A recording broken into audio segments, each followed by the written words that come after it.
Hello दोस्तों, मैं Sunil Sutar, junior account assistant Indian railway, आप सभी का अपने यूट्यूब चैनल एसएस क्लासेस पे स्वागत करता हूं। तो दोस्तों, आज अपनी 17 फरवरी की फर्स्ट शिफ्ट का एग्जाम करेंगे। इससे पहले दोस्तों, अपने 28 दिसंबर से स्टार्ट करके 16 फरवरी तक जितने भी कंप्लीट शिफ्ट में एग्जाम हुआ है अपने कर लिया है। इसकी प्लेलिस्ट बनी हुई है, डिस्क्रिप्शन में लिंक दिया हुआ है नीचे। इसमें जाके आप अगर टेस्ट नहीं लगाए हैं तो टेस्ट लगा सकते हैं।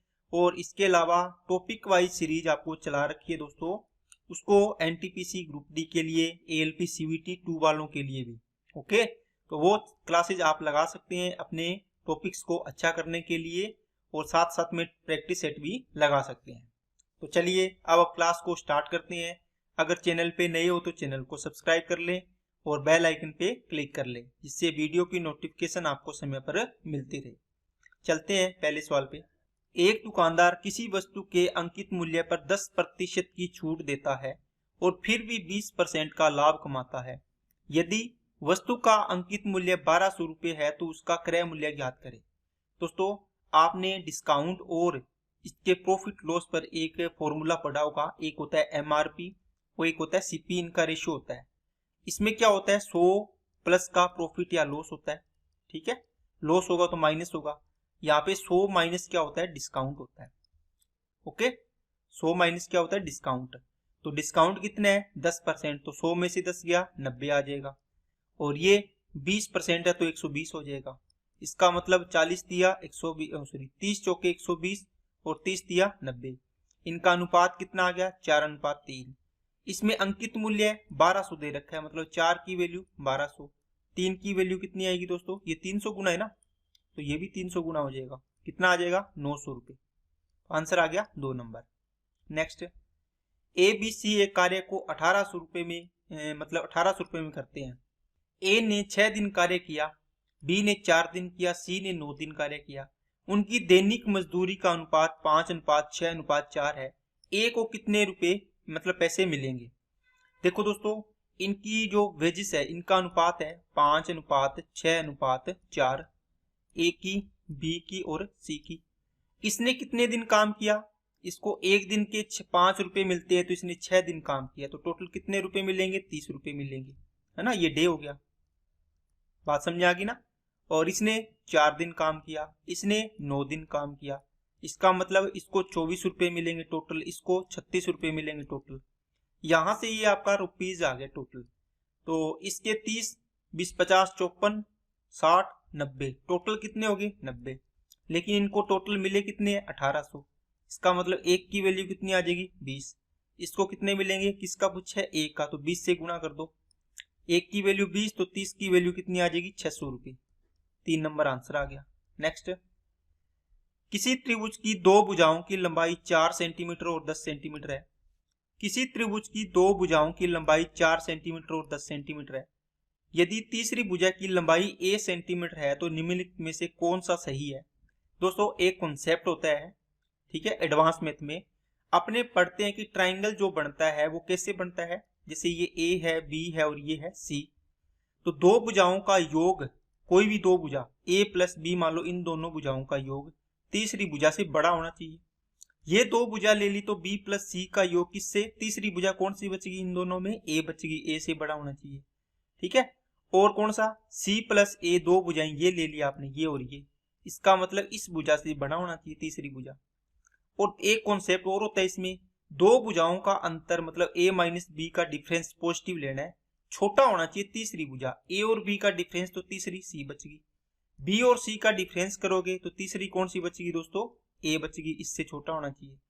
और c और a का डिफरेंस आएगा वो किससे, b से छोटा होना चाहिए। ठीक है, इसमें दोनों लगाओ। दो भुजा दे रखी है आपको 4 और 10, इसका मतलब दो भुजाओं का योग बड़ा होना चाहिए तीसरी भुजा से, तो 10 और 4 14 हो गया। इनका अंतर छोटा होना चाहिए इस भुजा से, 4 और 10 का अंतर कितना आएगा, 6, इससे छोटा है, तो ये आएगा इसका एवरेज। ठीक है, आगे बात समझिए क्या सभी को। चलिए नेक्स्ट पे, ए और बी का रेशियो है दोस्तों, ए की वैल्यू 3, बी की वैल्यू 7 पुट कर दो, 3 चौके 12, 7 पंजे 35, और ये कितना आ जाएगा, 3 निम 27 और 7 दूनी 14, 5 और 2 7, 47 हो गया। देखो 47 वाला एक ही ऑप्शन है, बाकी इसको जोड़ भी सकते हो। नेक्स्ट, किसी संख्या का 40% उसी संख्या के 80 नहीं है, कितना है 4/5 से 46 कम है। देखो दोस्तों, मान लो कोई संख्या है 100, ये कहता है इस संख्या का 40%, तो 40 निकाल लिया आपने, इसका 40%। उसी संख्या का 4/5, तो 100 का 4/5 करो, कितना आएगा 20, 20 चौके 80। कहता है इस संख्या के 4/5 80 से 40 मतलब 46 कम है। इसका मतलब इनका डिफरेंस दे रखा है दोस्तों, कितना डिफरेंस है 40, 40 की वैल्यू 46 है। ओके, आपको संख्या पूछी है 100 की वैल्यू निकालो, तो 46/40 इंटू में कितना आ जाएगा 100 आ जाएगा। 0 से 0, 2 से काटा, 2 बार 2 से काटा 5, 2 से इसको काट दिया 23, 23 5 कितना आ गया 115 आ गया। ठीक है, बाकी दोस्तों आप ऐसे करोगे, 40% की फ्रैक्शन 2/5 और यहाँ फ्रैक्शन दे रखी है 4/5। 5 और 5 का आप एलसीएम ले लिया करो, या 5 का इनका मल्टीपल मान लो दोनों का। कितना मान लो आपकी संख्या कितनी है 25 है। इस संख्या का 2/5 कितना आएगा, 2/5 करो 25 का, 5 5 25 10 आएगा। और इसका 4/5 करो, कितना आएगा दोस्तों 5 5 चौके 20 आएगा। अब ये क्या बोला है, किसी संख्या का 40% ये रहा, उस संख्या के 4/5 से 46 कम है, मतलब 20 से ये कम है, इनका डिफरेंस दे रखा है। तो इनका डिफरेंस कितना आएगा 10, 10 की वैल्यू 46, 25 की वैल्यू निकालनी है, कितनी आ जाएगी 115 आ जाएगी। नेक्स्ट, दो अभाज्य संख्याओं ए और बी, ए बड़ी है बी से, बी बड़ी है 1 से, का एलसीएम 697 है। a - 2b का मान ज्ञात कीजिए। दोस्तों काफी इंपॉर्टेंट सवाल है। देखो, दो अभाज्य संख्या, जैसे मान लो कोई भी संख्या दोस्तों, 2 होगी 3 होगी, है ना, 3 5 होगी, 2 5 होगी, 11 13 होगी, 11 41 होगी। देखो जो भी अभाज्य संख्याएं यही सारी की सारी प्राइम नंबर है, इनका एचसीएफ हमेशा कितना होगा, आप बोलो सर 1 होगा। और एलसीएम कितना होगा, आप बोलो सर जो भी P1 P2 मान लो prime number 1 prime number 2, P1 P2 का मल्टीप्लाई होगा, इनका एलसीएम निकालेंगे। देखो 2 और 3 का एलसीएम कितना आएगा, आप बोलो सर 6 आएगा, 2 × 3, इनका मल्टीप्लाई हो जाएगा। बात समझ में आ रही है कि सभी को, अगर प्राइम नंबर होगा तो उनका एलसीएम क्या होगा दोस्तों, मल्टीप्लाई होता है उनका, कुछ भी कॉमन नहीं होता। एचसीएफ कितना होता है 1 होता है। तो दो अभाज्य संख्याएं, इनका मल्टीप्लाई बराबर होता है किसके, दोनों के एलसीएम इंटू एचसीएफ के। अब आपने देखा a इंटू बी यहां पर रख लिया, यहां पर एलसीएम कितना है दोस्तों, एलसीएम 697 है, 697। एचसीएफ कितना होगा दो अभाज्य संख्याओं का, अभी बताया कितना होता है 1 होता है, तो 1 रखेंगे तो ये चीज बन गई आपके पास। अब आपको यहां से क्या करना है, इन दोनों के टुकड़े करने हैं, यहां से आपको वैल्यू निकालनी है कि ये इसको किस टुकड़ों में तोड़ें कि ए और बी दोनों क्या होने चाहिए प्राइम नंबर। तो दोस्तों इसको अपने चेक करते हैं कि ये मतलब इसके किस किस टुकड़े में टूटेगा। तो आप क्या करो, इस संख्या के जस्ट नियरेस्ट ऐसी संख्या देखो जो परफेक्ट स्क्वायर हो। तो 26 का स्क्वायर 676 होता है, 27 का स्क्वायर 729 होता है, तो 26 के स्क्वायर मतलब 26 तक चेक कर लो, है ना। इस संख्या के देखो 697 के निकट ये है, इससे जस्ट कम वाली, तो ये किसका स्क्वायर होता है 26। तो 1 से लेके 26 तक की जितने भी प्राइम नंबर है उनसे चेक करो। प्राइम नंबर से क्यों चेक करेंगे, क्योंकि ए और बी दोनों अभाज्य संख्याएं हैं, इसलिए बाकी संख्या चेक नहीं करेंगे। ठीक है, अब 2 3 5 7 11 13 17 19 23 और एक कौन सी बची, बस इतनी है, ये चेक करनी है। 2 नहीं चेक करेंगे क्योंकि इवन नंबर नहीं है। ठीक है, 5 नहीं चेक करेंगे क्योंकि पीछे 5 नहीं है कि नहीं। इसके अलावा 3 का चेक कर लो, 7 नहीं भाग जा रहा, है ना। 7 का चेक करो, 7 नीम 63 और 6 7 का भी नहीं जा रहा। 11 से करो, 11 छिक्के 66, 3 नहीं जा रहा। 13 का 13 5 65 4, ये भी नहीं जा रहा। 17 का 17 चौकी 68, 17 एकम 17, ये देखो 17 का डिवाइड करोगे 17 चौकी 68, 17 एकम 17, इसका मतलब 17 × 41 है ये। इसको अब इसने बोला यहां से ए होगा या बी होगा, ये बी होगा ये ए होगा, इसने बोला ए बड़ा है बी से, है ना, तो बड़े वाली हो जाएगी वो ए हो जाएगी, छोटे वाली हो जाएगी वो बी हो जाएगी। अब इसमें वैल्यू पुट कर दो, a की वैल्यू 41 माइनस b की वैल्यू 17। तो 41 में से 17 दूना 34 घटा दो, 6 और 1 7 आंसर आ जाएगा। ठीक है, अच्छा सवाल है दोस्तों। किसी त्रिभुज ABC में 10a प्लस 10b बराबर प्लस 10c का मान ज्ञात करना है। दोस्तों आपको डायरेक्ट याद रखना चाहिए, इसका आंसर होता है ये वाला कि तीनों का योग बराबर होता है किसके, तीनों के मल्टीप्लाई के। ठीक है, बाकी दोस्तों आप इसको ना अगर ट्राइंगल दिया है तो आप इसको समबाहु त्रिभुज मान सकते हो, जिसमें क्या होता है प्रत्येक कोण 60 डिग्री, प्रत्येक कोण 60 डिग्री होता है कि नहीं होता। इसका मतलब ए कोण 60, ये भी 60, ये भी 60। तो आपने देखा tan 60 plus tan 60 plus tan 60 कितना होता है, tan 60 की वैल्यू √3, tan 60 की वैल्यू √3, tan 60 की वैल्यू √3, कितना आ जाएगा 3√3। इसका मतलब इन ऑप्शन में रख के देखना है किस में √3 आंसर आएगा। ये तो एक है, छोड़ दो। इसमें रखोगे तो ये देखो माइनस का √3 इंटू √3 इंटू √3, तो ये क्या आएगा, ये तो माइनस आएगा, वैसे भी नहीं चेक करना था। अगर चेक कर भी लिया तो आपने देखा ये बनेगा दोस्तों 3√3 बनेगा, लेकिन नेगेटिव बनेगा। आपने देखा इसमें ये पॉजिटिव बन सकता है, देखो है ना, 3√3 क्या आएगा पॉजिटिव, मतलब इसके बराबर आ रहा है ये इस ऑप्शन से, तो ये अपना ऑप्शन हो जाएगा। नेक्स्ट, 7500 रुपए की धनराशि पर 4% वार्षिक दर से 2 वर्ष का चक्रवृद्धि ब्याज ज्ञात करें। दोस्तों आपको 2 साल का निकालना है, तो क्या करोगे, 4% की इफेक्टिव रेट लगाओ, 4 प्लस 4 प्लस 4 इंटू 4/100 कितना आ जाएगा 8.16%। ठीक है, और 7500 का इतना प्रतिशत निकाल दो 8.16। आपने पॉइंट हटाया, नीचे डबल जीरो आई, प्रतिशत हटाओगे नीचे डबल जीरो आएगी, 2 जीरो से 2 जीरो गई, 25 चौके 100, 25 दिया 75, 4 से इसको काट दो, 4 दूनी 8, 0 4 चौके 16, 20 दिए 60, 600 कितना आएगा 12 आंसर आ जाएगा। ठीक है, और दोस्तों ये मेथड आपको बहुत ही कामगार साबित होगा। ठीक है ना, आपको बता दूं आरपीएफ एसआई के अंदर जो सीआई का सवाल आया है वो ऐसा है, इस प्रकार की रकम है जैसे 8445 रुपए का, है ना, 8.1% की दर से। ठीक है, और कितना अर्धवार्षिक दे है। अब देखो, अब अगर आप इसको उस तरीके से बनाने लगे ट्री मेथड से, है ना, ये नहीं बनेगा, क्योंकि इसमें पॉइंट्स के बहुत नजदीक तक वैल्यू दे रखी है। तो आपको इसको इसका हाफ करोगे तो 4 पॉइंट कितना बनेगा 0.5% बनेगा। अगर आप इसमें 4.05% प्लस 4.05 इंटू 4.05 ये मेथड लगा के हल करोगे ना, तो आपको जल्दी होगा सवाल बाकी के मुकाबले। ठीक है ना, बाकी के मुकाबले इससे जल्दी होगा। आप बोलो सर कैलकुलेशन के लिए दिया हुआ है ये सवाल।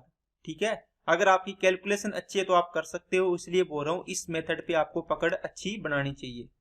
ठीक है, नेक्स्ट देखो, सुंदरी, कासु, ज्योति में से प्रत्येक ने 2 परीक्षाओं में भाग लिया। नीचे उनकी 2 परीक्षाओं में से प्रत्येक में प्राप्त अंकों और पूर्णांकों का अनुपात दिया हुआ है।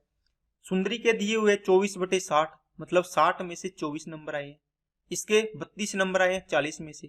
दोस्तों इनको परसेंटेज में चेंज करो, 24/60 है, इंटू में 100 करोगे तो 0 से 0, 6 से काटा 4, तो ये आ गया दोस्तों 40%। ठीक है, और इसको 100 से गुणा कर दो, कितना आ जाएगा 0 से 0, 4 8 32, तो ये आ गया दोस्तों 80%। इसका मतलब फर्स्ट पेपर हो गया ये सेकंड पेपर हो गया। इसके कितने आएंगे, देखो 7 से काटा 10 बार, 7 से काटा 5 बार, 5/10 का मतलब कितना हो गया दोस्तों 50% हो गया, 1/2 बनेगा। तो पहले पेपर में इसके कितने आए कासू के 50%। इसमें 6 नीम 54, ये 90% बनेगा। बात समझ आ गई क्या। इसमें 9 तिया 27, ये 30% बनेगा। और ये 5 से काटोगे 10 बार, 5 से काटोगे 9, ये 90% बनेगा। ठीक है, अब आपको क्या पूछा है कि उनमें से खालिस्तान ने पर सर्वाधिक प्रगति दर्ज की है। ठीक है, सबसे ज्यादा किसने की है दोस्तों, देखो ज्योति है, ये 30% लाई थी, सेकंड पेपर में ये 90% लाई है। तो देखो कितना वृद्धि की है, ये तो 50 से 40 ही हुई है, ये इतनी हुई है ना, तो ये सबसे ज्यादा परसेंटेज वृद्धि हुई है, इसने प्रगति की है। प्रतिशत में निकालेंगे तब भी आएगा, और वैसे भी इसने ज्यादा की है। ठीक है, नेक्स्ट अच्छा सवाल है दोस्तों, इंपॉर्टेंट।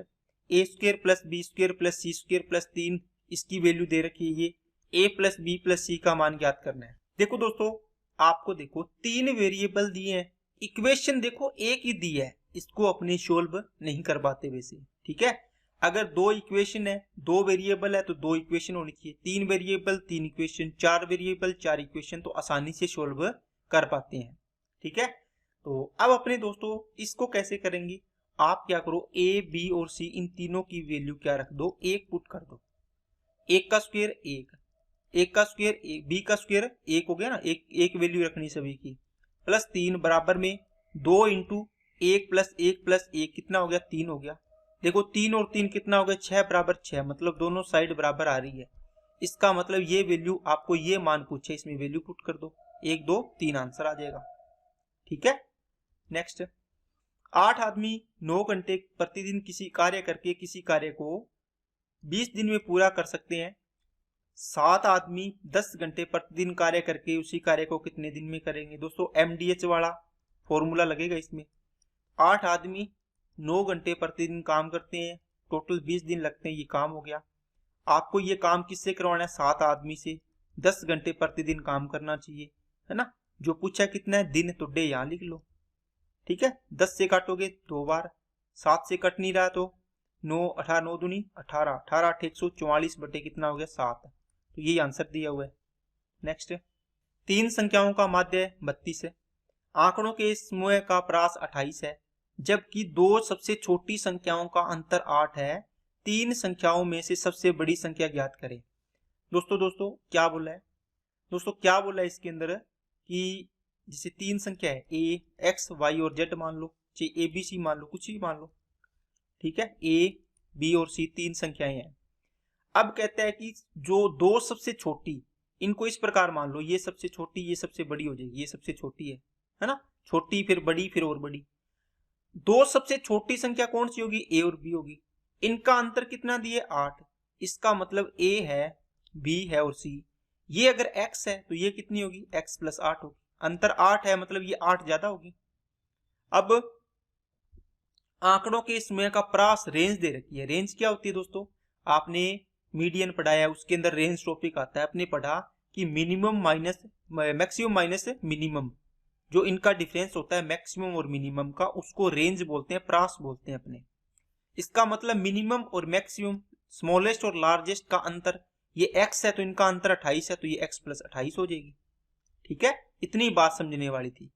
इन तीनों का माध्य दे रखा है 32, तो टोटल कितना हो गया, 32 इंटू 3 96 हो जाएगा।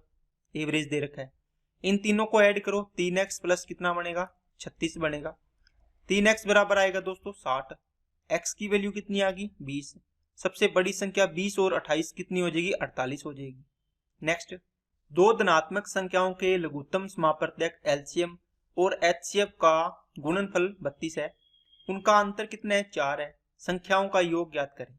देखो दोस्तों आपको बताया हुआ है कि 2 संख्याएं हैं, मान लो ए और बी, इनका 2 संख्याओं का गुणा बराबर किसके होता है, एचसीएफ और एलसीएम के मल्टीप्लाई के। एलसीएम और एचसीएफ का मल्टीप्लाई तो आपको दे रखा है कितना, एलसीएम इंटू एचसीएफ दे रखा है कितना दोस्तों 32, इसका मतलब a इंटू बी बराबर कितना आ गया 32 आ गया। अब आपको दोस्तों इसके पेयर करने, आपको पूछा a प्लस बी की वैल्यू बताओ। अगर आप इसमें थोड़ा सा सोच पाओगे तो अच्छे से इसको कर पाओगे। मैंने आपको पेयरिंग करना बताया था, a इंटू बी बराबर है 32, इसके पेयर करने अगर मल्टीप्लाई में हो तो क्या करोगे, अगर पहली संख्या 1 ली तो यहाँ कितनी आएगी 32, 32 से कम 32 बनेगा, गुणा कितना आना चाहिए 32 आना चाहिए, ठीक है। गुणा तो 32 ही आएगा, इसके अकॉर्डिंग बना रहे हैं। इनका योग कितना आएगा a प्लस बी, और इनका अंतर कितना आएगा a माइनस बी। दोनों चीजें बता देता हूं, देखो बहुत सारी चीजें सीखोगे दोस्तों इससे। ये एक पहली कंडीशन बनाई थी आपके लिए, ये पहली कंडीशन है। दूसरी, ये 2 रखोगे तो ये कितना होगा, ये a मान लो ये b मान लो, 16 दूना 32 बनेगा दूसरी कंडीशन में। इनका योग कितना आएगा 18, इनका कितना आ रहा था 33, और अंतर कितना आ रहा था 31, इनका अंतर कितना आएगा 14। तीसरी कंडीशन बनेगी, इसमें देखो 32 है तो इसमें 3 रखोगे, 3 का भाग नहीं जाएगा, तो 4 रखो, 4 इंटू 8 हो जाएगा, 4 और 8 12, योग 4 और 8 का अंतर 4 हो जाएगा। अब देखो आपने क्या देखा दोस्तों, यहाँ पर आपने देखा कि हमें 32 तो है, ठीक है, यहां से आपका देखो कौन सी कंडीशन इसमें से फुलफिल हो रही है, 12 वाली हो रही है। देखो क्या योग इसमें और है क्या, 33 योग है क्या, नहीं है, 16 ये नहीं है, इनमें से कोई भी नहीं है। तो ये इसके अंदर मिल गया, मतलब 4 और 8 का पेयर बनेगा। तो 4 और 8 कितना हो गया, 12 हो गया।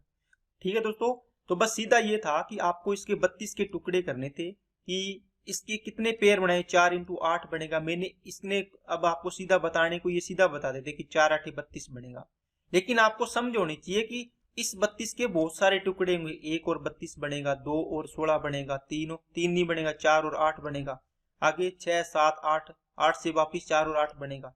तो 3 प्रकार की चीजें बन सकती है। ठीक है, अगर ऑप्शन में 12 की जगह यहाँ पर 33 होता तो कौन सा ऑप्शन लेते, ये देखो योग 33 आ रहा है।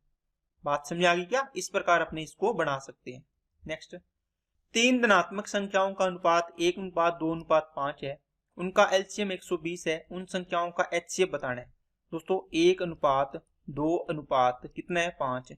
अब इन तीनों संख्याओं का एचसीएफ अगर निकालें, एचसीएफ का मतलब तीनों में क्या कॉमन है, कुछ भी कॉमन नहीं है, तो इसका मतलब क्या आ गया, 1 आ गया। एलसीएम क्या होता है, तीनों संख्याओं का इसके साथ एक्स एक्स लगा लो, इसका मतलब इसका 1 मानो या फिर डायरेक्ट इसको एक्स लिख लो, तीनों में एक्स कॉमन है। तो इसका एलसीएम कितना हो जाएगा दोस्तों, 5 2 और इनका, तो आप हो जाएगा, बोलोगे सर 5 दूनी 10x हो जाएगा। तो 10x की वैल्यू दे रखी है 120 एलसीएम, x की वैल्यू कितनी आ गई, 12। इसका मतलब एचसीएफ पूछा था, x कितना है एलसीएम, एचसीएफ 12, x की वैल्यू पूछी थी, x ही निकाल लिया आपने।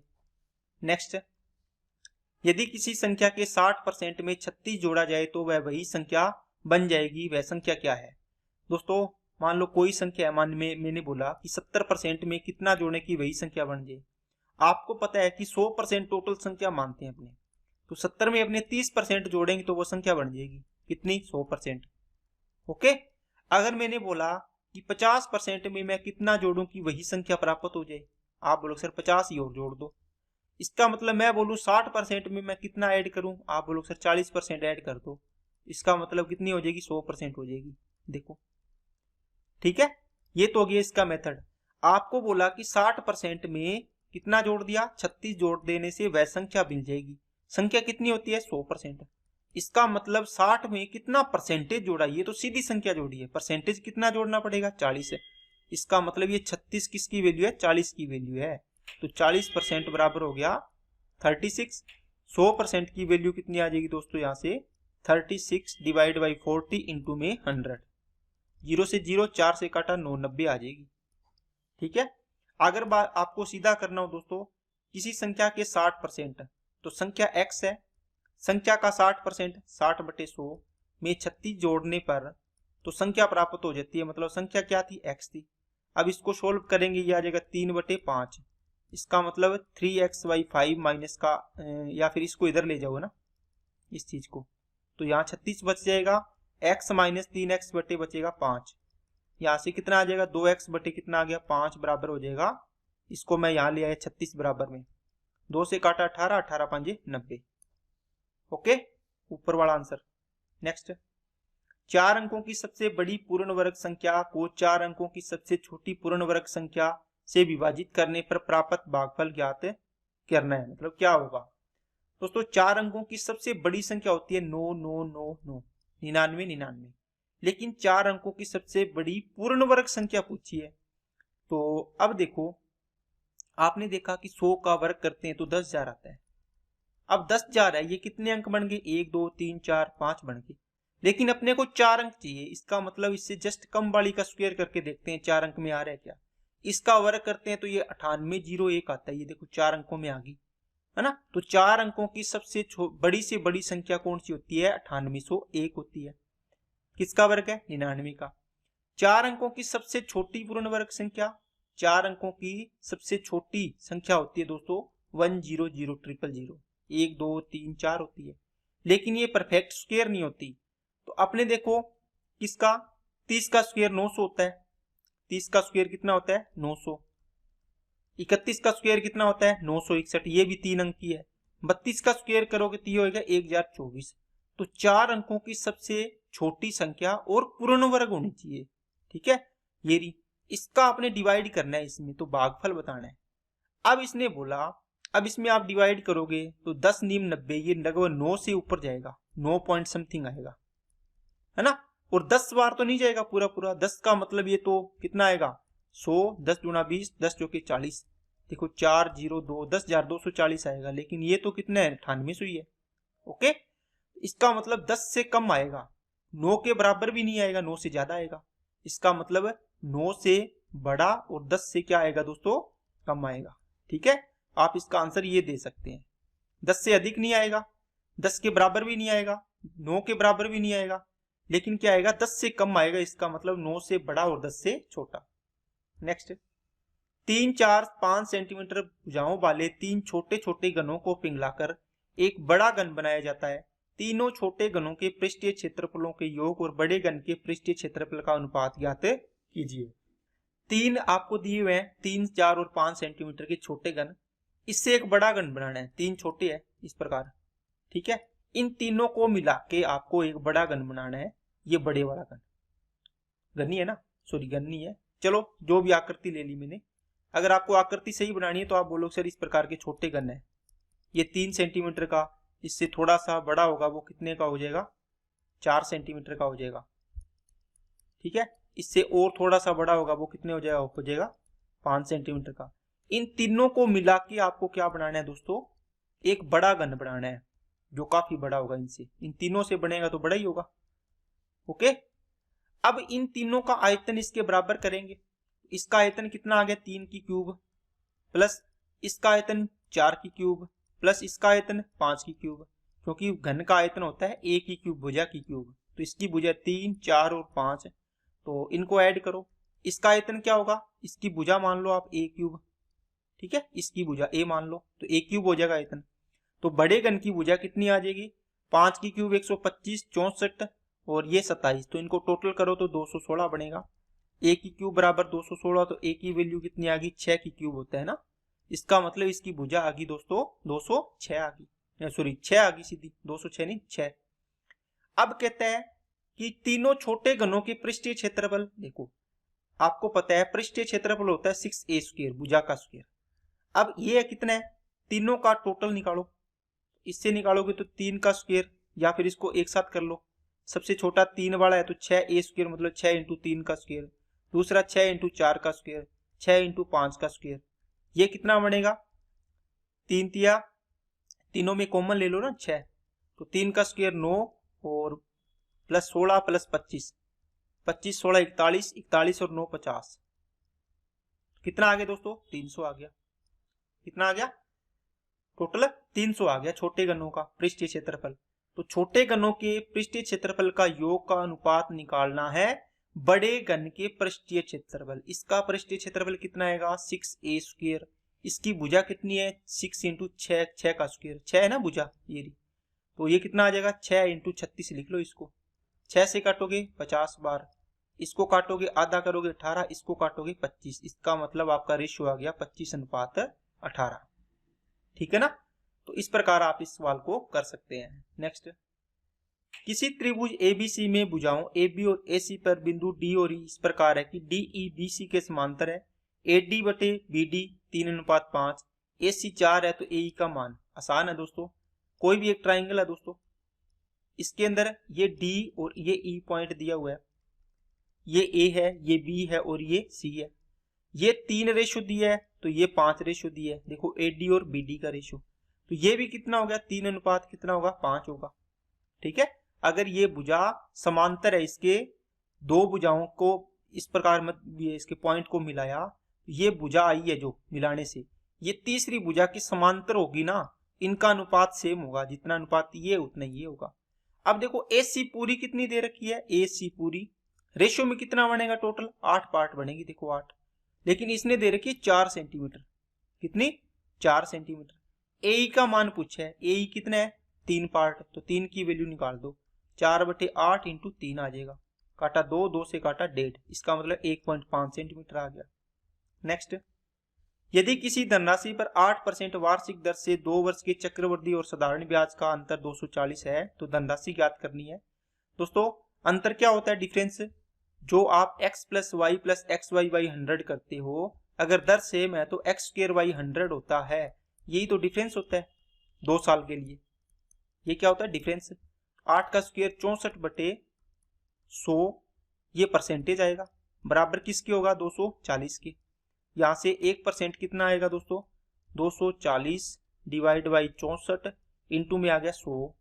आपको धनराशि पूछिए, इसका मतलब 100% चाहिए, तो 100 का गुणा कर दो दोनों तरफ। अब इसको काट लो, 4 से काटोगे 64 आएगा, 16 आएगा, 4 से काटोगे 60 आएगा, 4 से काटोगे 25, 4 से काटोगे 4, 4 से काटोगे ये 25 आ गया, 25 25 625 हो गया, और इंटू में 60 हो गया, तो 00 हो ही गया, 6 5 30, और ये कितना हो गया दोस्तों 6 दूनी 12 और 3 15, 6 6 36 और 1 37, तो ये आ गया 37,500। नेक्स्ट, किसी समबाहु त्रिभुज की एक भुजा 2 सेंटीमीटर है, उस त्रिभुज का क्षेत्रफल और ऊंचाई ज्ञात कीजिए। दोस्तों त्रिभुज का क्षेत्रफल होता है √3/4 इंटू साइड स्क्वायर। कितना साइड स्क्वायर मतलब 2 का स्क्वायर हो जाएगा, 4 हो गया, ये तो आ गया क्षेत्रफल, तो कितना आ जाएगा √3 बच गया। अगर ऊंचाई होती है √3/2 इंटू हाइट होता है, साइड हाइट के लिए कितना, साइड कितनी है 2, 2 से 2 कटा √3 आ गया, आंसर हो गया 1 नंबर वाला। नेक्स्ट, 22 मीटर लंबे 14 मीटर चौड़े खेत में 4 मीटर लंबा 2 मीटर चौड़ा 1.5 मीटर गहरा खड्डा खोदा गया। यदि गड्ढे से निकाली गई मिट्टी को शेष खेत में एक समान रूप से फैलाया जाता है तो खेत के स्तर में होने वाली वृद्धि ज्ञात कीजिए। देखो ये आपका एक खेत है दोस्तों, ठीक है, इसके अंदर आपने क्या किया, 22 मीटर लंबा और 14 मीटर चौड़ा है, इसके अंदर आपने एक गड्ढा बनाया, ठीक है, और गड्ढे का इसने दे रखा है 4 मीटर लंबा 2 मीटर चौड़ा और 1.5 मीटर मतलब गहरा।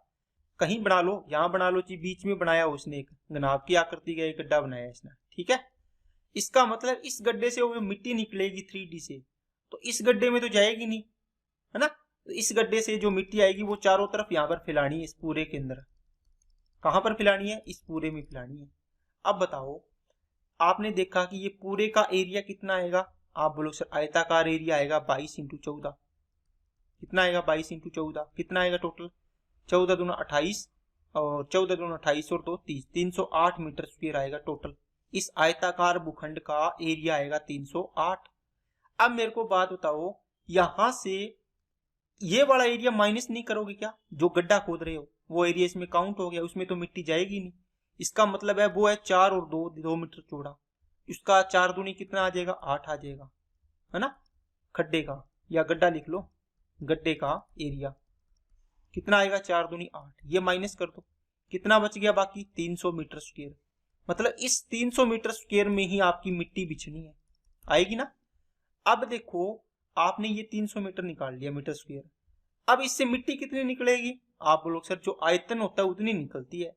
तो इसका मतलब घनाभ का आयतन क्या होता है बताओ, घनाभ का आयतन आप बोलो सर लंबाई इंटू चौड़ाई इंटू ऊंचाई होता है आयतन, इसका वॉल्यूम। ये मिट्टी निकलेगी इतनी, तो लंबाई कितनी है 4, ऊंचाई कितनी है, चौड़ाई कितनी है 2, ऊंचाई कितनी है 1.5, ये मिट्टी निकलेगी। ये मिट्टी कहाँ पे लाएंगे अपने, आप बोलोगे सर जो आपका आयताकार खेत था, ये आयताकार खेत है, इसके अंदर ही तो फैलेगी, और कितने में, इसकी भी लंबाई चौड़ाई तो आपने देख ली, ये लंबाई इंटू चौड़ाई है, एरिया तो निकाल लिया, है ना। अब क्या चाहिए ऊंचाई, क्योंकि ऊपर तक जाएगी तो ऊंचाई फैलेगी ना, ऊपर 3D में जाएगी तो मिट्टी ऊपर होगी ना, इसकी ऊंचाई कितनी आएगी वो आ जाएगी, लंबाई चौड़ाई तो ये हो गया, ऊंचाई ये हो गया। अब यहाँ से काट दो इसको, पॉइंट हटा दिया, 15 से काटोगे इसको 15 दूना 30 20 आ गया, 2 से काटोगे इसको 10 आ गया, और 4 बटे कितना आ गया 100 आ गया, ठीक है। अब ये देखो मीटर में है, इसको सेंटीमीटर में चेंज कर दो, 100 सेंटीमीटर होगा, तो 100 से 100 कट गया, आंसर आ गया आपका 4। ओके दोस्तों, तो आपको देखो दोस्तों मेन बात ये है, एक गड्ढा था, ठीक है, यहाँ पर आपने जो भी आकृति निकाली, जैसे मान लो आपको अगर यहाँ पर बोलता कि ये कुआं खोदा है, तो आप यहाँ से कुएं का आयतन निकालते, कुएं के आयतन के इक्वल करते इस मिट्टी को, जो भी मिट्टी बिछानी थी, है ना। तो इसकी होती क्या, लंबाई इंटू चौड़ाई, आपने एरिया निकाल लिया था, इंटू में ऊंचाई करते ये आयतन आ जाता, बराबर में क्या होता, इसके अंदर फैलाते, तो ये मिट्टी कहां से निकाली, कुएं से, तो कुएं का आया मतलब गोलाकार है, तो इसका किस शेप में बनता, कुआं इस प्रकार, है ना, इस प्रकार बनता ना इसकी शेप।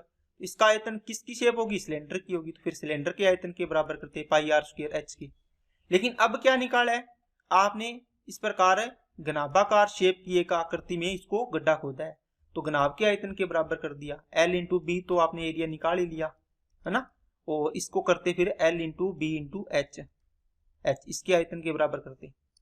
अब ये अलग है दोस्तों, L1 B1 H1 कर लेना, इसको L2 B2 H2 कर देना, क्योंकि ये आयतन मैंने एरिया निकाला है किसका, पूरे इसका, इसके अंदर मिट्टी फैलेगी H1 ऊंचाई तक, और ये आयतन किसका है, जो आपने अंदर एक घनाभ की आकृति जो बनाई है उससे जो मिट्टी निकलेगी, तो मिट्टी कितनी किस में निकलती है, आयतन होता है, उसको अपने बोलते हैं।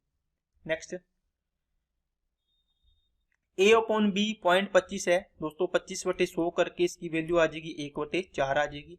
A की वैल्यू 1, B की वैल्यू 4 पुट कर दो इसमें, तो 2 एकम 2 हो गया, 4 होगी माइनस, तो माइनस का 2 बटे में ये कितना हो गया 2 और 4 कितना हो गया 6, 2 और 4 6, तो माइनस का 1/3 प्लस का 2/9, इसको 3 से ऊपर नीचे मल्टीप्लाई कर दो, तो माइनस का 1/9 आपका आंसर आ जाएगा।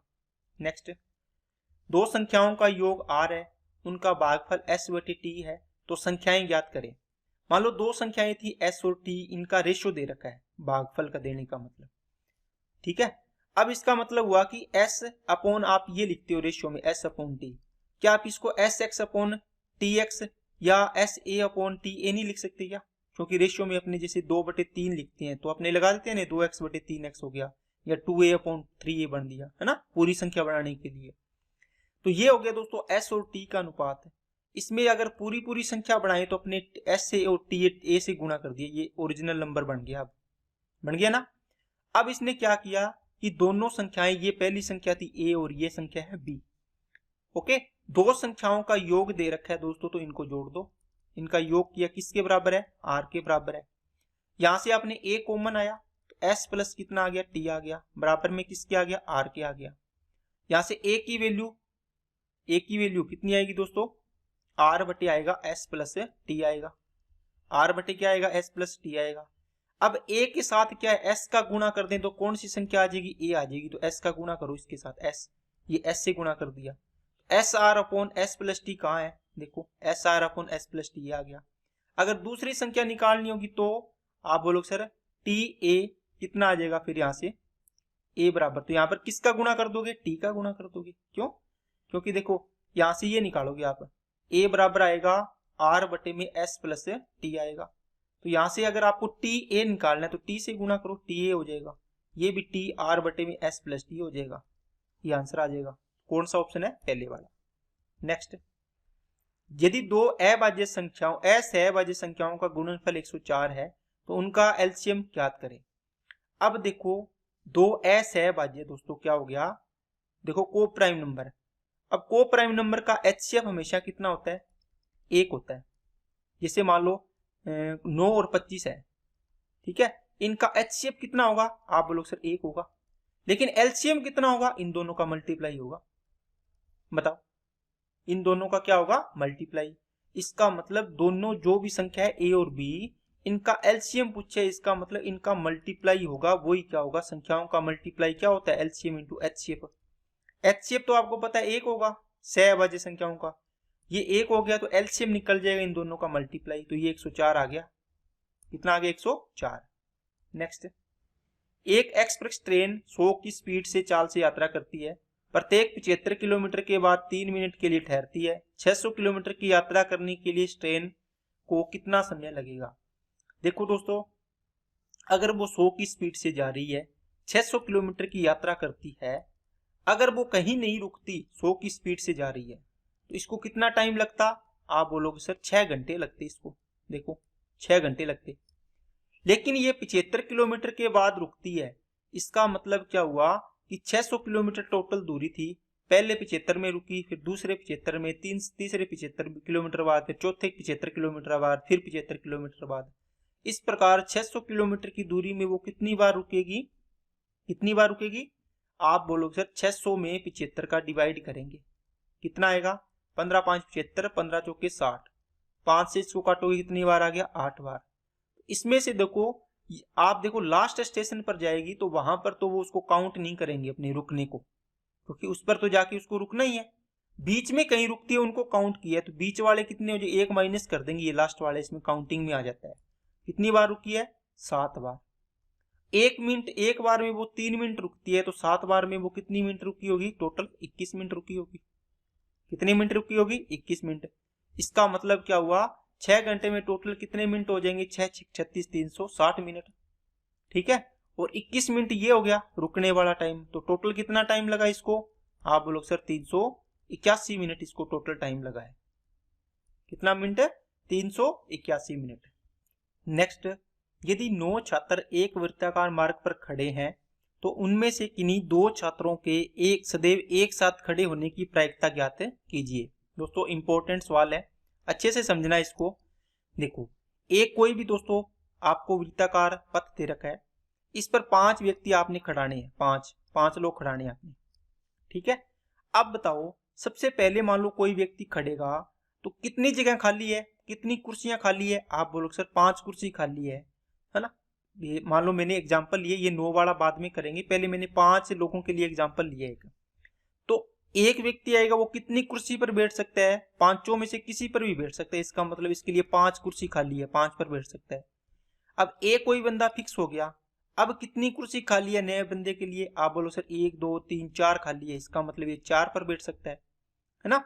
अब एक और बैठ गया बी मान लो, अब आएगा सी के लिए कितनी खाली है? 1 2 3 खाली है, मतलब ये 3 पर बैठ सकता है। बी आएगा वो डी आएगा वो 2 पर, ई आएगा उसके लिए 1 ही खाली होगी। ठीक है, अब ए यहाँ पर सी हो गया, ये डी हो गया, ई हो गया। अब ए यहाँ आया, अब ए यहाँ भी तो आ सकता है, फिर बी आ जाएगा, फिर सी आ जाएगा, फिर डी आ जाएगा, फिर यहाँ ई आ जाएगा। फिर अगली बार में ए यहाँ से आगे यहाँ चला जाएगा, फिर बी यहाँ चला जाएगा। इस प्रकार कितनी कंडीशन बन सकती है? 5 है ना, 5 बार रोटेशन। तो ये 5 का डिवाइड कर दो, 5 से 5 कैंसिल हो गया। आंसर कितना आएगा? 4 3 12 दूना 24। मतलब ये 24 तरीके से बैठ सकते हैं। ठीक है, अब दोस्तों क्या हुआ, अब इसका अगर शॉर्टकट अपने को देखना हो कि शॉर्टकट कैसे करेंगे, तो n लोग है, जैसे n लोग है तो n-1 तरीके से, n फैक्टोरियल n-1 फैक्टोरियल तरीके से बैठ सकते हैं। कितने तरीके से? n लोग है तो n-1 फैक्टोरियल, n-1 और फैक्टोरियल तरीके से बैठ सकते हैं। अब 5 लोग थे तो 5 में से एक गया, कितना? 4, तो ये फैक्टोरियल कर दो। तो 4 फैक्टोरियल तरीका, 4 फैक्टोरियल को सोल्व करते हैं, 4 इंटू 3 इंटू 2 इंटू 1, समझ गए? 4 3 12 दूना 24। क्या बात समझ में आई? क्या फैक्टोरियल को खोलने का तरीका होता है, एक एक कम करते जाओ, 4 3 2 1 1 तक जाना होता है। बात समझ गए? अब दोस्तों अगर आपके पास क्या हो, अब जो अपना एग्जाम्पल दिया इसमें कितने लोग हैं? 9 लोग हैं। ठीक है, कितने लोग हैं? 9 लोग हैं। तो ये कितने तरीकों से बैठ सकते हैं टोटल? आप बोलो सर टोटल कंडीशंस बनेगी इसकी कितनी? n-1, मतलब 9 - 1 फैक्टोरियल तरीके से। तो ये आ गया दोस्तों 8 फैक्टोरियल। क्या बात समझ आई? क्या टोटल कितने तरीके से बैठ सकते हैं अलग अलग कुर्सी पर? 8 फैक्टोरियल तरीके से। इसको सोल्व मत करो, एक बार यही रख लो। अब आपको प्रायिकता निकालनी होती है ना, तो प्रायिकता के लिए क्या होता है दोस्तों? प्रोबेबिलिटी बराबर होता है फेवरेबल कंडीशन। इसको लिख लेना, फेवरेबल कंडीशन अपॉन होता है टोटल कंडीशन, कितनी टोटल हो सकती है। ठीक है, अब देखो यहाँ पे फेवरेबल आपको निकालनी पड़ेगी कि फेवरेबल कितनी है, अभी घटित होने वाली घटनाएं कितनी होती है। ठीक है, अब आपने देखा, आपने 9 कुर्सियां थी यहाँ पर, 3 4 5 6 7 8 9। इसने बोला कि 2 एक साथ बैठते हैं, इन दोनों को एक साथ कर दिया आपने। ठीक है, अब कितनी बच गई? 1 2 3 4 5 6 7, और ये पूरा जो कुर्सी है ना, ये दोनों एक साथ बैठे, इसको एक ही काउंट करना है। तो 7 और 1 कितने हो गए? 8 हो गए। कितने हो गए? 8। तो आप इसके लिए कैसे लगाओगे? आप बोलोगे सर 8 लोग हैं, मतलब ये, तो कितने तरीकों से बैठ सकते हैं? 8 - 1 फैक्टोरियल तरीके से। n-1 करते हैं ना, 7 फैक्टोरियल आ जाएगा। इसका मतलब ये हो गया दोस्तों 8 - 1 फैक्टोरियल तरीके से, और इसको लिखोगे 7 फैक्टोरियल। क्या बात समझ आई? क्या लेकिन आपने इसको तो देख लिया, अगर अलग अलग व्यक्ति बैठे होते इस प्रकार 9, आप बोलते सर 9 - 1 फैक्टोरियल कर देते, इसका तो आपने निकाला भी था ये रहा अलग अलग के लिए। लेकिन कंडीशन कौन सी आ गई? 2 एक साथ बैठे हैं, तो आपने 1 2 3 4 5 6 7, इसको एक काउंट किया 8, इसको 8 लोग काउंट करो अब, है ना। 8 फैक्टोरियल को आपने 8 को सोल्व करेंगे तो 8 - 1 का मतलब हो गया 7 फैक्टोरियल तरीके से। ठीक है, अब दोस्तों जो ये दोनों एक साथ बैठे हैं, ये यहां जा सकता है और ये यहां आ सकता है, तो कितने तरीके हो गए? 2 फैक्टोरियल तरीके ये भी हो गए, इसको मल्टीप्लाई कर दो 2 फैक्टोरियल तरीके से ये बैठ सकता है। इसका मतलब है टोटल घटित फेवरेबल कंडीशन कितनी है, घटित होने वाली घटनाएं 7 फैक्टोरियल इंटू 2 फैक्टोरियल, और कुल घटनाएं कितनी थी 8 फैक्टोरियल निकाली थी आपने। अब इसको सोल्व करना है तो ये आ जाएगा दोस्तों 7 factorial into 2 factorial divide by में 8 फैक्टोरियल को लिखोगे 8 इंटू 7 इंटू 6 इंटू 1 तक जाने की मतलब जरूरी नहीं है। इसको आप देखो यहाँ पर 7 फैक्टोरियल है तो इसको 7 फैक्टोरियल रख लो, 8 को 1 को सोल्व कर लो ना, 8 फैक्टोरियल है इसको 8 इंटू 7 फैक्टोरियल भी तो लिख सकते हो, 7 फैक्टोरियल है इसको क्या लिख सकते हो 7 इंटू 6 फैक्टोरियल तक भी सोल्व कर सकते हो। ठीक है, 7 फैक्टोरियल को आप ऐसे भी सोल्व करते हो 7 इंटू 6 इंटू 5 फैक्टोरियल तक रख सकते हो। अगर ऊपर कटने वाला है तो आप वहां तक रख लो, ये इससे कैंसिल हो जाएगा। ये ऊपर बच गया 2 फैक्टोरियल का मतलब 2 इंटू 1 बटे में आ गया 8, तो 2 एकम 2, 2 चौके 8, 1/4 आपका आंसर आ जाएगा। नेक्स्ट 25 की पावर 25 को 26 से डिवाइड करना। दोस्तों 25 की पावर 25 है, 26 से डिवाइड करना हो तो आपको पता है इसको अपने लिख सकते हैं 26 माइनस 1 की पावर 25 डिवाइड बाई में 26, 26 में 26 का भाग करेंगे 0, 26 का 1 में भाग करेंगे ये तो -1 है, भाग जाएगा नहीं, तो -1 की पावर कितनी 25 डिवाइड बाई कितना 26। अब देखो -1 की पावर ओड है, विषम संख्या है तो -1 आएगा बटे में 26 आएगा। इन दोनों को ऐड कर दो कितना बन जाएगा 26 माइनस 1 25 हो जाएगा, आपका रिमाइंडर कितना आ जाएगा 25। ठीक है, बाकी ये चीजें इतनी करने की जरूरत नहीं होती, आपको पता है इसका इसमें डिवाइड करेंगे -1 रिमाइंडर बचेगा, -1 की पावर 25 का मतलब -1 आएगा, इसमें ये नीचे वाला डिवाइजर है ये जोड़ दो कितना आ जाएगा 25। नेक्स्ट इसको सोल्व करना है, 8 का 8 में डिवाइड किया 1, 8 का 8 में किया कट गया और ये 8 आ गया, 8 ही बचेगा ना, और कितना आ गया 8 एकम 8, नीचे भी 8 प्लस 8 और ऊपर भी 8 प्लस 8 कट जाएगा और 1 का गुणा करेंगे तो 1 आंसर आ जाएगा। नेक्स्ट ये DI है, यदि किसी माह में भोजन शिक्षा पर किया गया व्यय 18,000 है, उस माह में कुल कितनी रकम, देखो भोजन ये रहा 3.5 और किस पर है शिक्षा 2.5, 5 और 1 टोटल कितना हो गया 6, मतलब जो 18,000 है ये कितने की वैल्यू है 6 की वैल्यू है। आपको पूछे टोटल, इनको ऐड करो 3.5 और इसको जोड़ लिया कितना हो गया 6, 6 और 2 8, 8.3, या इसको लिख के जोड़ लो दोस्तों कोई दिक्कत वाली बात नहीं है, ये सीधे है ना 2 3 5 6 8, 8 और इन दोनों को जोड़ा 6 14, 14 और 2 16.3 बनेगा, तो 16.3 की वैल्यू निकाल के देख लो। ये पॉइंट हटाओ नीचे 10 आ जाएगा, 0 कट गई, 6 से काटा 300 और 3 से गुणा करो 48, 3 3 9 और ये आ गया 00, 48,900 आंसर आ जाएगा। नेक्स्ट एक दुकानदार वस्तुओं पर उसके क्रय मूल्य से 20% अधिक मूल्य अंकित करता है, उसके बाद उन पर छूट देता है, 8% लाभ कमाता है, छूट ज्ञात करनी है। दोस्तों 20% अधिक मूल्य अंकित करने का मतलब 100 रुपए की चीज को 120 प्रिंट करता है। ठीक है, इसका मतलब आप इसको सीपी लिखो कि किसी वस्तु का सीपी 100 रुपए था, इसने 20% अधिक अंकित कर दिया 120 कर दिया, उसके बाद वो 8% लाभ कमाता है। तो देखो 100 रुपए की चीज पर 8% लाभ कमाएगा, बेचेगा कितने में 108 में। अब इसने पूछा कि छूट कितनी दी, छूट तो देखो MRP पर दी जाती है, 120 की चीज को कितना 120 प्रिंट करके 108 में बेची, 12 की छूट दी 120 पर, कितना आ जाएगा गुणा में 100%, तो इसका मतलब हो गया 10% आपका आंसर आ गया, छूट दी है। नेक्स्ट 3a + 4b = 2, ab = 1/36, इसका मान निकालना है। तो दोस्तों दोनों तरफ क्यूब कर दो, दोनों तरफ क्यूब करो, 3 की क्यूब 27, a की क्यूब प्लस 4 की क्यूब 64, b की क्यूब प्लस 3, देखो 3 इंटू क्या आएगा 3a इंटू 4b इंटू में 3a + 4b बराबर में क्या आएगा 2 की क्यूब 8।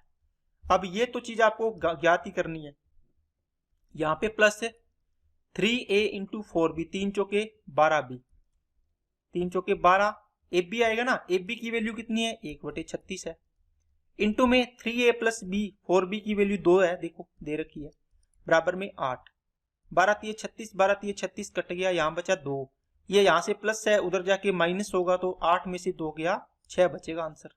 नेक्स्ट नीचे दिया गया ग्राफ है दोस्तों, मासिक कार्य प्रगति को दर्शाता है। यदि जुलाई महीने की दर्ज की गई कार्य प्रगति दी गई अवधि में किसी भी महीने में दर्ज की गई अधिकतम प्रगति के बराबर है तो बताइए कि जुलाई के अंत तक कितना निर्माण कार्य पूरा किया गया। देखो कोई भी मंथ है दोस्तों, जैसे जनवरी है, 1 जनवरी इसका स्टार्टिंग पॉइंट होगा और 30 जनवरी इसका एंडिंग पॉइंट होगा। ठीक है, ये स्टार्टिंग पॉइंट है, ये एंडिंग पॉइंट है। अब यहां पर देखो आपको बोला कि किसी महीने में कोई वृद्धि हुई, उतनी वृद्धि इसके बीच में हुई है इस जनवरी में पूरे में। जैसे मान लो 20 की वृद्धि हुई, यहाँ पर इसका उत्पादन थी 100, 20 की वृद्धि हुई तो अब कितनी हो जाएगी, एंड में 120 हो जाएगी। अब इसने बोला कि सबसे मैक्सिमम वृद्धि देखो कितनी है यहाँ पर। अब देखो यहाँ हुआ 10 से 18, 8 हो गया, ये 18 से 12 हो गया, ये 6 वृद्धि हुई है, ये 4 ही वृद्धि हुई है, ये 4 ही हुई है। सबसे ज्यादा कौन सी वृद्धि है, आप लोग सर 12 वाली वृद्धि है, इस महीने में 12 की वृद्धि हुई है। इसका मतलब ये कहता है, देखो ये जून का लास्ट है, इसका मतलब जुलाई शुरू होगा, है ना। तो जून के लास्ट 44 में ये 12 ऐड कर दो तो ये जो जुलाई माह का आ जाएगा कितना, 56 आ जाएगा। इसका मतलब ये 56% वृद्धि हुई है इसकी। नेक्स्ट, दिल्ली राज्य में सभी वर्षों के दौरान क्लर्क पद के लिए रिक्तियों की औसत संख्या ज्ञात करनी है। दिल्ली ये रहा, सभी वर्ष इनको ऐड करना है। तो 7 7 14 7 21 और 27 27 और 1 28 पॉइंट कितना हो जाएगा, 2 हो जाएगा। और कितना है, 1 2 3 4, 4 से डिवाइड करो, 4 7 28, 0 और 2 4 0 लग जाएगा, 4 5 20। ठीक है, तो ये किस में, 1000 में है तो 1000 का गुना कर दो, तो 2 और ये 1 0 बचेगी, 7050 इसका आंसर आ जाएगा। नेक्स्ट, 2015 से 16 के बीच इनमें से किस प्रकार के सेल फोन के आयात में न्यूनतम परिवर्तन प्रतिशत वृद्धि या कमी हुई है। दोस्तों 25 से 30 हुई है। अब देखो PQRS, यहाँ पर देखो PQRS, टी को नहीं देखना, इसको छोड़ दो। ठीक है, क्योंकि अगर आप सारे देखने लग गए तो एक का तो टाइम बचाओ ना। 5 की वृद्धि हुई है किस पर, 25 पर। ठीक है, 1/5 की वृद्धि हुई है, कितनी होगी, 20%। यहाँ पर 28 से 32 हुई है, 4 की वृद्धि हुई है 28 पर, 1/7। 1/7 का मतलब 14% के लगभग, पूरा पूरा मत निकालो चीज। यहाँ पे कितने की कमी हुई है दोस्तों, 30 से कितनी हुई है, 28 हुई है क्या, 30 से 28, तो 2 की कमी हुई है 30 पर। ठीक है, ये तो बहुत कमी है। और ये 34 से 36 हुआ है, 2 की वृद्धि हुई है 34 पर, 1 कितना आएगा, 17 आएगा। 1/17 का मतलब कितना होता है, 5 पॉइंट समथिंग होता है, नहीं तो गुना में 100 करके निकाल सकती हो। 2/15 का मतलब 6 पॉइंट समथिंग होगा। आपको क्या पूछा है, न्यूनतम, न्यूनतम कौन सा है बताओ, न्यूनतम ये रहा, ये बड़ा है, कौन सा, एस वाला, लास्ट एस वाला, ये चेक किया आपने, आंसर हो जाएगा इसका एस। क्योंकि ये देखो बाकी तो ये 6 पॉइंट समथिंग परसेंटेज आएगा, 6% के लगभग, ये 5 ही परसेंट आएगा, ये 6 से ऊपर आ रही है, ये 5 आएगा, ये तो 14 और 20 है। ठीक है, तो ये दोस्तों आज की क्लास थी। अगर वीडियो अच्छी लगे तो लाइक करना, चैनल को सब्सक्राइब नहीं किया तो चैनल को सब्सक्राइब करें, बेल आइकन पे क्लिक कर लें जिससे वीडियो की नोटिफिकेशन आपको समय पर मिलती रहे। तो आज की क्लास में इतने रखते हैं। Okay, thank you.